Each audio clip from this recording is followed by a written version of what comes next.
Fala aí, galera! Sejam todos bem-vindos ao meu canal. E a partir desse vídeo nós vamos iniciar nossa viagem na área da bioquímica. Vamos falar sobre o balanço da água e do sódio.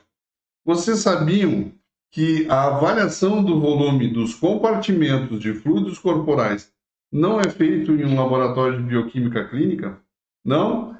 Então, vejam esse vídeo até o final, inscrevam-se no canal, ativem o sininho para mais notificações e deixem um like, façam seus comentários. Tudo isso é fundamental para o crescimento e melhoria do conteúdo. Agora, sem mais enrolação, vamos servir esse vídeo.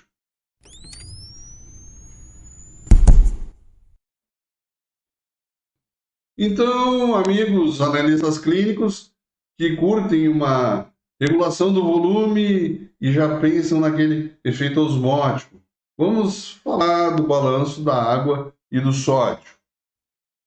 A água corporal e os eletrólitos que ela contém estão num estado de um fluxo constante. A gente ingere líquidos, a gente come, a gente urina, sua. Durante todos esses momentos, a gente mantém um estado estável, ou o que a gente pode chamar de homeostasia. Se a gente pensar num tanque de gasolina, um motor de um carro, ele pode conter 42 litros de volume, pode conter 50, 55 litros de volume, que vai ser o nosso similar ao conteúdo total de água do organismo de um homem médio, de 70 quilos. Se 2 litros fossem perdidos rapidamente desse tanque, esse evento provavelmente mal seria percebido por um sensor de combustível.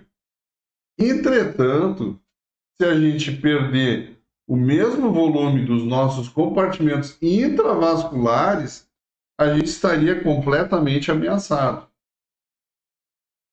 Nós somos vulneráveis a mudanças em nossos compartimentos e fluidos, e existem vários mecanismos homeostáticos importantes para prevenir ou minimizar esses eventos, e as mudanças nas concentrações dos eletrólitos também têm que ser mantidas ao mínimo possível.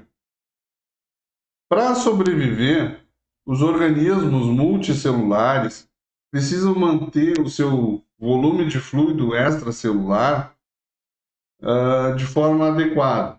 O ser humano, quando privado de fluidos, morre em poucos dias por um colapso circulatório, como resultado da redução da água corporal total.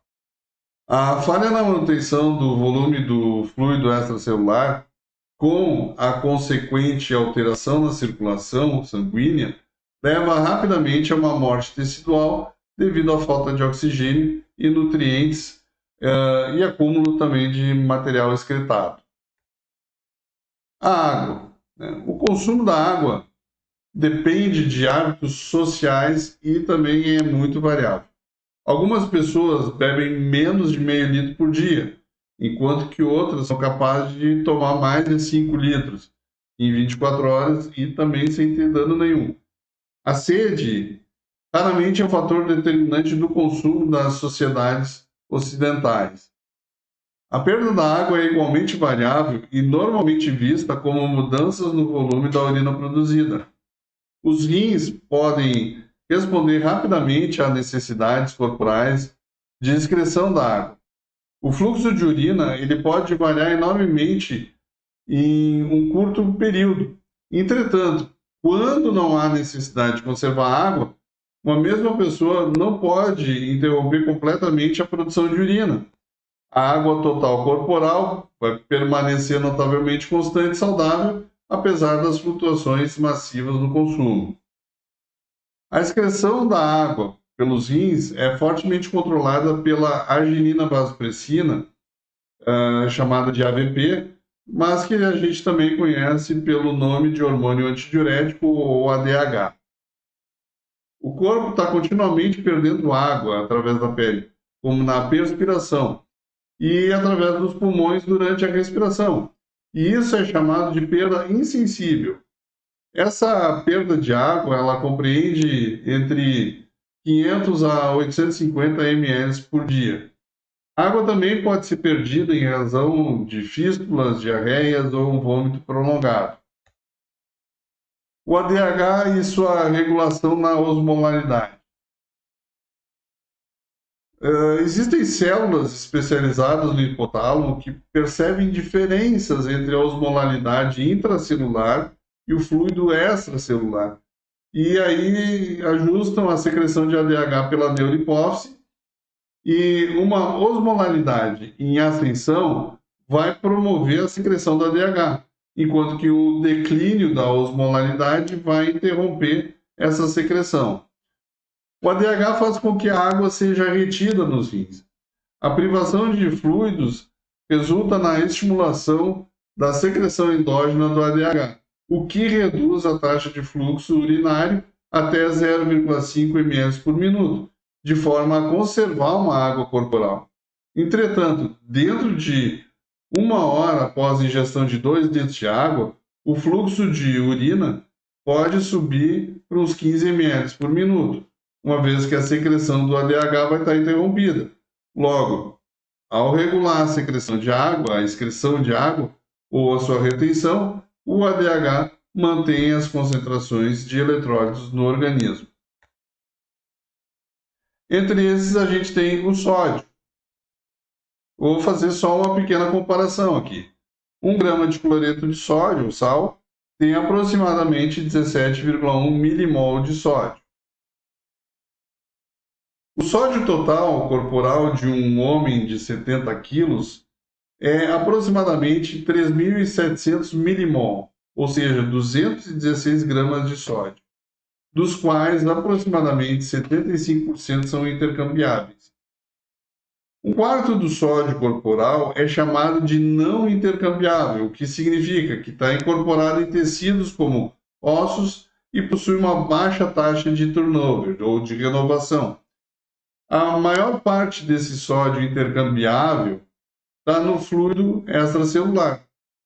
Então, nesse fluido extracelular, que compreende ambos fluido plasmático e fluido intersticial, a concentração de sódio é fortemente regulada em torno de 135 a 145 milimol por litro ou miliequivalente por litro. O consumo de sódio é variável. Uma variação de menos de 6 gramas por dia, ou seja, 100 milimol por dia, a mais de 17 gramas por dia, ou 300 milimol por dia, pode ser encontrada em sociedades ocidentais. Num indivíduo saudável, o sódio corporal total não muda, mesmo que o consumo caia para tão pouco quanto 0,3 gramas por dia, ou seja, tão alto quanto uns 44 gramas por dia. A perda de sódio é igualmente variável. Em termos práticos, a excreção do sódio na urina ela se iguala ao consumo de sódio. A maior excreção de sódio ocorre pelos rins. Parte do sódio é perdido no suor, aproximadamente 0,3 gramas por dia, e nas fezes também basicamente a mesma proporção de 0,3 gramas por dia. A doença do trato gastrointestinal é geralmente a maior rota de perda de sódio. Esse é um importante aspecto clínico, especialmente na prática pediátrica, visto que uma diarreia infantil pode resultar em morte por depressão de sódio e água. A excreção do sódio urinário ela é regulada por 2 hormônios. Um deles é a aldosterona e o outro vai ser o peptídeo natriurético atrial. Em relação à aldosterona, ela diminui a excreção de sódio pela urina pelo aumento da reabsorção nos túbulos renais, às custas de os íons potássio e hidrogênio. A aldosterona também estimula a conservação do sódio pelas glândulas sudoríparas e pelas células da mucosa do cólon, mas em circunstâncias normais, esses efeitos são bem triviais. Um forte estímulo para a secreção de aldosterona é o volume do fluido extracelular. Algumas células especializadas no aparelho justaglomerular, no néfron, acabam monitorando a queda da pressão sanguínea e secretam um pseudo-hormônio chamado renina. O primeiro passo é uma sequência de eventos que leva à secreção de aldosterona pela zona glomerular do córtex adrenal. O peptídeo natriurético atrial. Esse é também um pseudo-hormônio polipeptídico, predominantemente secretado por cardiomiócitos do átrio direito do coração. Ele aumenta a excreção do sódio urinário. O papel fisiológico desse hormônio, se de fato realmente existe, permanece ainda um pouco desconhecido, mas ele provavelmente tem um papel na regulação do volume do fluido extracelular e do balanço sódio. Até o momento, nenhum estado pode ser atribuído a uma desordem primária da secreção desse peptídeo natriurético atrial. Vamos falar um pouquinho da regulação do volume. É importante a gente perceber que a água só vai permanecer no compartimento extracelular se ela for retida por aquilo que a gente chama de efeito osmótico dos íons. Como o sódio e outros ânions acompanhantes, principalmente o cloro, são muito restritos ao compartimento extracelular, a quantidade de sódio no fluido extracelular determina qual vai ser o volume do compartimento. Esse é um conceito importante. A aldosterona e o ADH interagem para manter o volume e a concentração do fluido extracelular normais. Então, considere um paciente que tem vomitado e apresentado diarreia devido a uma infecção gastrointestinal. Sem consumo, o paciente torna-se depletado de fluidos. A água e o sódio foram perdidos. Como o volume do fluido extracelular vai estar baixo, a secreção de aldosterona vai aumentar. Logo, conforme o paciente começa a ingerir fluidos oralmente, qualquer sal ingerido é maximamente retido. Com isso, aumenta a osmolaridade do fluido extracelular e a ação do ADH, então assegura que a água também vai ser retida. Logo, a interação entre aldosterona e ADH continua até que o volume e a composição do fluido extracelular retornem aos níveis normais. Vamos ver como seria um caso clínico disso. Então, o homem está preso em um prédio que desabou após um terremoto.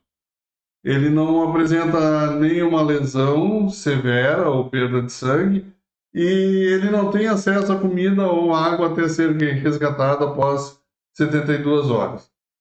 O que vai ter acontecido com os compartimentos de fluidos corporais?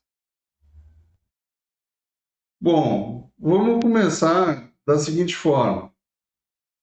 Após 2 dias ou mais, os rins eles começam a se adaptar à entrada reduzida e são capazes, então, de conservar um pouco do sódio e do potássio da água. No entanto, o indivíduo em questão ele vai continuar a perder água, imperceptivelmente.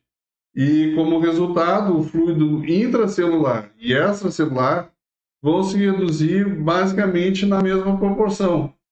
Após 3 ou 4 dias, a redução aí sim vai começar a se tornar crítica e o fluido extracelular pode já não ser mais suficiente para manter uma circulação. E, caso isso não seja corrigido, esse quadro pode levar à morte do indivíduo. Muitos indivíduos nessa situação serão também gravemente prejudicados pela perda significativa de sangue. Obviamente, isso vai comprometer o volume do fluido extracelular e fará como uma sobrevivência seja completamente improvável. Bom, gente, não se esqueçam de se inscrever no canal, deixa aquele like bacanérrimo para encher meu coração de alegria. Fiquem com Deus, permaneçam bem, permaneçam seguros e até o próximo vídeo.